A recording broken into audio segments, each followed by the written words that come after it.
A direita teve a reforma da Previdência, você concorda?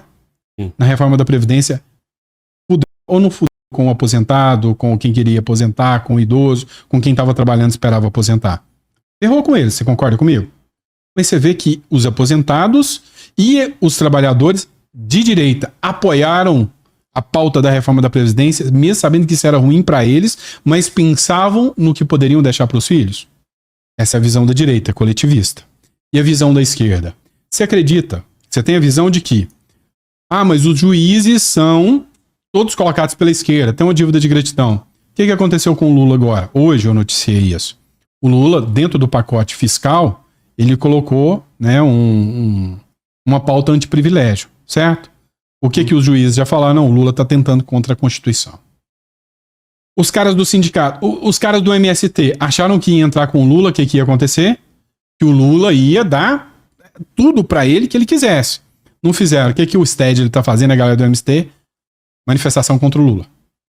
Os professores, a galera das federais. O Lula é o nosso, é o Lula nosso. Ontem um vídeo de uma diretora lá, de uma chefe sindical. Eu me sinto traída pelo Lula, que não sei o quê. Então entenda. O Lula coloca a galera lá dentro. Mas o esquerdista sabe que se o Lula não seguir a cartilha dele por completo, ele se volta contra o Lula. Se ele não ganhar um aumento de salário, se o benefício não for suficiente. Então é por isso que eu vejo, indiscutivelmente, que mesmo o STF sendo maioria do PT, o Toffoli mesmo foi advogado do PT, não foi? Toffoli foi um dos que fez inimizade com o Lula, dando suporte para a Lava Jato. O Gilmar Mendes falava que o PT era cleptocracia. Então o que eu tenho a visão?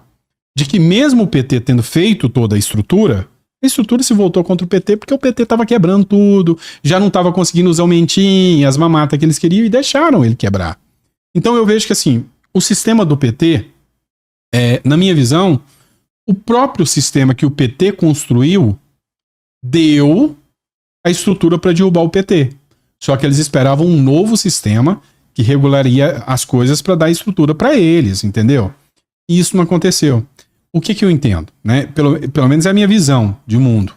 Você entende que o STF, até um momento que o Bolsonaro surgiu, eles mantinham uma imagem democrática? Eles não faziam os atropelos que eles faziam agora. Ou fazia? De tirar direito individual? Não. Não precisava. Não precisava. E eles seria muito brusco de uma hora para outra fazer tanto assim. Depois que o Bolsonaro entrou, eles vieram de escalada, de trote, até começar a corrida. Então o STF não era o STF de hoje. É um STF que não sabia, não esperava e não sabia o que fazer com o Bolsonaro. Não era o STF que na cara dura, não. Ele falou uma besteira ali, deixa ele inelegível. Seria um impacto muito grande para um STF que não estava acostumado a isso, num momento onde a população queria linchar os caras e a população queria ir para a rua. Você entende? Então o STF estava acuado. Você entende que se naquele momento o STF declarasse o Bolsonaro inelegível, nós estávamos na porta de uma guerra civil porque o povo estava na rua e não tinha medo do 8 de janeiro, não tinha medo de nada que aconteceu? Você entende? Vamos lá. Eu tinha Lula, eu tinha Alckmin. Né? Eu tinha o Haddad e o Alckmin. Né? E aí, de repente, surge o Bolsonaro e o STF foi pego de surpresa. E o povo estava tudo na rua, não é por 20 centavos, e MBL do lado do Bolsonaro, e o Vem Pra Rua do lado do Bolsonaro. O povo brasileiro estava do lado do Bolsonaro. E se o STF, que não tinha um histórico que tem hoje, de repente chega e fala, não, eu vou te deixar inelegível. Os efeitos e as consequências eram inesperados para qualquer um. O STF fez essa leitura. Então, nossa, e agora? Fomos pegos de surpresa e o Bolsonaro entrou. Bolsonaro entrou. Vamos testar e ver até onde gente consegue neutralizar esse poder dele. E começou com as concessões do Bolsonaro. Eu entendo que o Bolsonaro, desde quando ele entrou, eu entendo que ele entrou com boa vontade. O problema é que ele não esperava que o sistema ia pegar ele por filhos, por outras questões. E a hora que o sistema veio ao lado dele, ele fraquejou.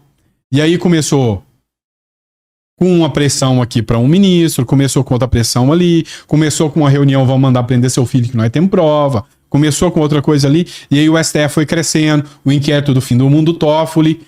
O inquérito do fim do mundo Toffoli, para mim, é quase que, não posso falar a palavra que tem uma quase inteligência artificial, né? A sigla de inteligência artificial 5. Sabe o que eu tô falando, né? Aí, Por que eu entendo que é tão grave assim? Porque dali acabou tudo que era lei no Brasil. Tudo que você tinha visão, não, isso aqui não pode porque fere o princípio tal, isso não pode porque...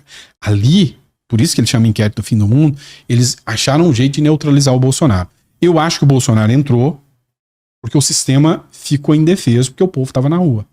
E ali eles foram dando pitadas controlando o Bolsonaro, até que chegou uma hora que o Bolsonaro ficou de quatro e eles enrabaram o Bolsonaro. Mas por que eu falo isso? Se o sistema é forte, você tá vendo, nós estamos vendo isso agora, tinha um ambiente perfeito, né? Tudo bem que você vai acreditar nessa questão do povo na rua, e eu também já acreditei mais dia. Lá sim, não, hoje eu não acredito. Inclusive lá, eu digo o seguinte, cara, e assim, eu não é nem uma argumentação. Hoje eu não acredito. Pra mostrar que o meu argumento tá correto, não. Não. A ideia é, Sandro, olha só. O sistema poderia já estar atuando com um trunfo, o trunfo da inelegibilidade. O Bolsonaro podia ter ficado inelegível lá e ele tinha bastantes argumentos. Cara, nem a Dilma ficou na época. Eles tinham medo de um atropelo tão brusco e rápido. Eu entendo que o sistema, naquele momento, ele ainda tinha receio do que poderia acontecer com as decisões que eles tomassem. Porque vinha da Lava Jato, vinha de um apelo muito grande da Lava Jato, de uma popularidade muito grande, do ódio ao PT gigantesco, do ódio ao sistema gigantesco, do povo na rua, na porta dos quartéis, e eles não esperavam. O exército estava com o Bolsonaro, não estava com eles. Assim, eu vejo que o Bolsonaro não foi programado por eles. Não, eu não disse isso. Eu disse que era um mal necessário onde eles tinham duas apostas. A intenção era o Alckmin, né? Tu destruiu o PT para que o PSDB, né, conseguisse ganhar. Vamos usar assim sigla, né? Para quem tá em casa entender melhor. Só que o Alckmin não tem estrela para ganhar uma eleição. E ele ia perder para Haddad. Então, o PT saiu do poder desde 2022, porque um foi no impeachment, aí foi o governo tampão. Mas na próxima eleição, o PT ganharia novamente. Com Haddad contra o Alckmin. Tu tem dúvida? Alckmin e Haddad. Não existe o Bolsonaro. Tu acha que o ódio construído ao PT foi tão grande? Pô, o Haddad botou 47 milhões de votos. Contra o Bolsonaro, que dirá contra o Alckmin. Mas assim, a minha leitura... Eu falo porque você lembra do que rolou entre Aécio. Pra mim, Aécio e Alckmin é a mesma coisa. Cara, o Aécio é muito mais popular e tinha muito mais história política, até por conta da família. Mas o Aécio ia dar o suporte, o apoio pro Alckmin na época. Isso que eu tô te dizendo, cara. Quem tu acha que tem mais energia num debate? Alckmin ou Aécio? Aécio, sim. Quem tem mais histórico político, assim, até por conta do sobrenome? O Aécio era bem cotado em Minas. E ainda assim ele perdeu pra Dilma, cara. A Dilma no governo merda. Então, eu entendo que o sistema deixou o Bolsonaro andar, sim, porque o Bolsonaro ganharia do Haddad. Me parece claro que o sistema queria acabar com o PT. Sim. Né? Não, isso não tem razão, né? Não tem razão. Aí, você vê aquilo que eu te falei, que o sistema foi colocado todo pelo PT, mas o próprio sistema... Por que eu te afirmei que o PT também é um sistema? Uma parte do sistema destruiu o PT e a outra cuidou de acabar com o Bolsonaro. Quem abriu o inquérito do fim do mundo? Toffoli era quem, antes de ser ministro? Advogado de quem? Do PT. Aí a composição do STF, enquanto você falava aí, eu vi na internet para pesquisar. Então é isso. O Luiz Inácio Lula da Silva indicou 10 ministros para o STF. Sim. No primeiro governo, indicou 8. Nomes como Joaquim Barbosa, sim, foi indicado pelo PT. Mas depois ele saiu fora. Por que o Joaquim Barbosa saiu fora? Questões pessoais, pediu para sair. Curiosa, né? Deu a oportunidade do PT indicar outro. Aí você vai dizer que Joaquim Barbosa era fiel, só porque ele foi indicado pelo PT, ele era fiel às causas do PT? Não. Mostrou que não. Mas apoiou e pediu voto pro PT. O que é impressionante. Tudo bem. Depois, por quê? Contra o Bolsonaro, sim, ele não queria também um Bolsonaro. Aí tu vê a indicação do Bolsonaro. Cássio Nunes e o Mendonça. André Mendonça. Ali o Bolsonaro já estava dominado. Você vai dizer que Cássio Nunes... Não, então, acompanhe meu raciocínio. Tu vai dizer que porque Cássio Nunes foi indicado do Bolsonaro, ele vai ser fiel ao Bolsonaro até os 75 anos dentro do STF? Nunca. Ele chegou no TRF pela Dilma. Acabou de votar contra o Bolsonaro. Ele chegou no TRF indicado pela Dilma. Sim. Então, um cara que foi indicado pela Dilma em 2011 e pelo Bolsonaro lá na frente, ele é fiel a qual dos dois? E o que eu quero te dizer é o seguinte, a composição do STF quase toda foi indicada pelo PT. Sim. Então, se o PT perdeu na urna, ele continua tendo poder no funcionalismo público, na composição do STF, né? Uhum.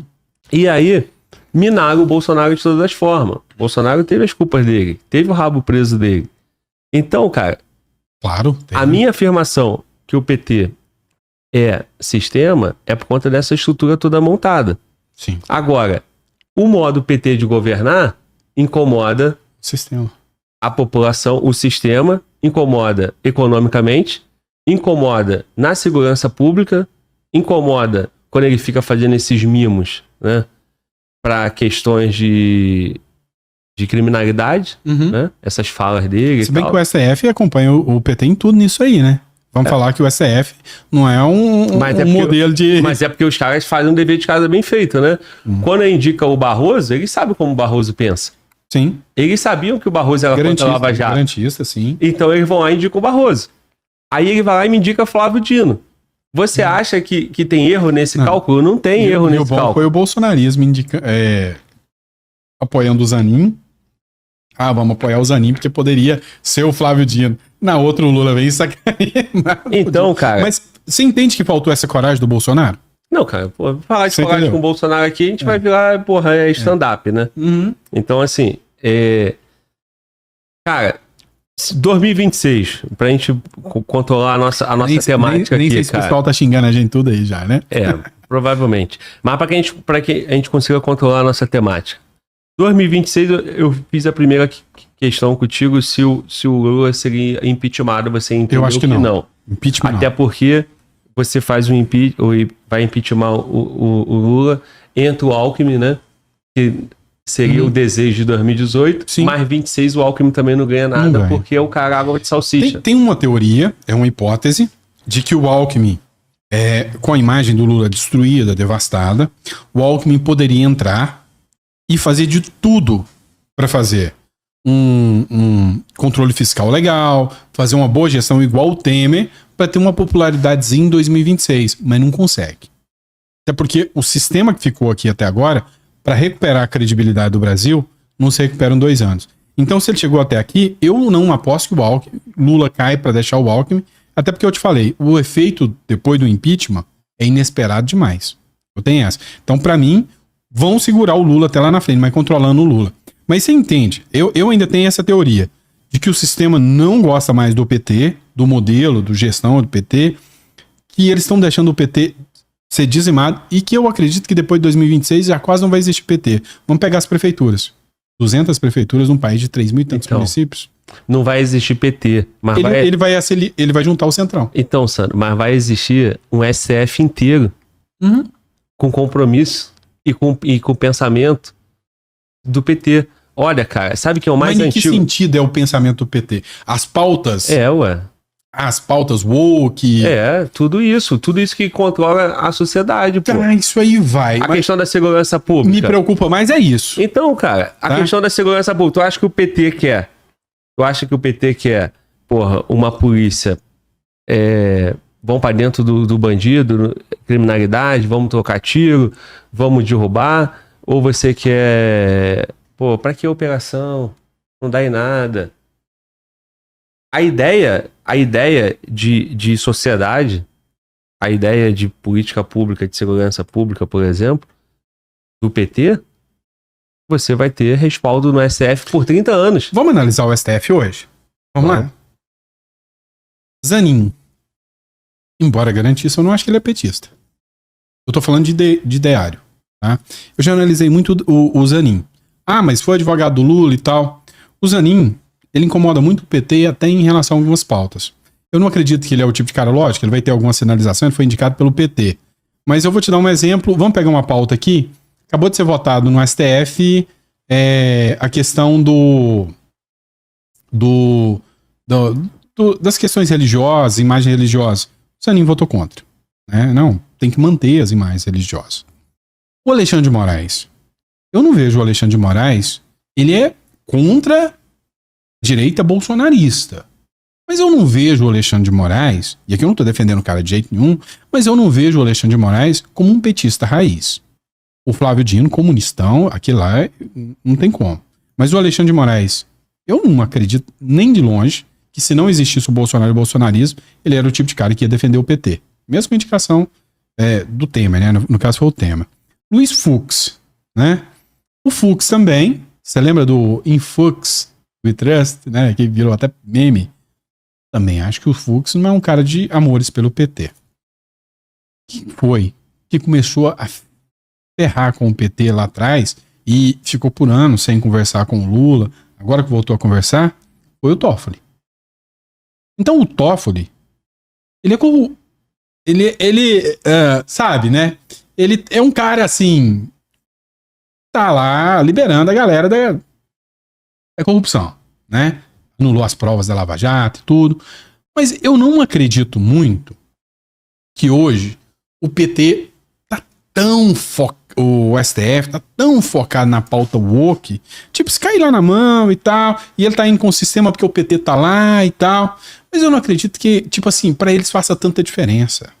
Eu acho que o problema ali é Lava Jato, é o que sobra, é eles terem o poder de viajar, os escritórios deles continuarem fechando alto contrato dos familiares dele. Então eu não vejo hoje, tipo assim, o PT, o STF, o PSOL lá no... Não é isso, né? Não é nesse nível, mas Sim. Assim, você tem Barroso, você tem Fachin, você tem Toffoli, você tem Carmen Lúcia, você tem... Esse sim. Você tem uma estrutura ali suficiente, cara, para que...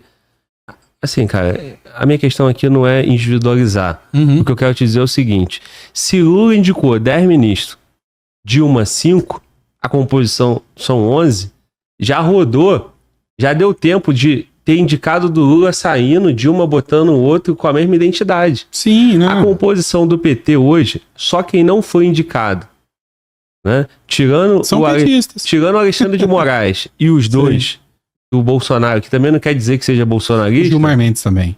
O Gilmar Mendes acho que vem de... O Fernando Henrique. Exatamente, lá de trás. Então, só o Gilmar Mendes, né? E o Alexandre, os outros dois. Então, ó, Gilmar 4, né? Certo? Então, 7 são indicados pro Lula ou Dilma, mas só que já teve rodízio, pô. Já teve gente que entrou, que saiu, então tá enraizado ali. Mas nós tivemos 16 anos do PT no poder. Mas assim... Num sistema onde STF fica 30 anos e o presidente fica 4, e esses caras só se aposentam com 75, e os indicados, se você for ver os indicados recentes, é tudo novo. Uhum. Não. Por exemplo, aquela senhora, né, Rosa Weber, sim, já era uma... Foi indicada e aposentou rápido. Uhum. Agora, a Zanin vai ficar ali 30 anos. Uhum. O Flávio Dino também.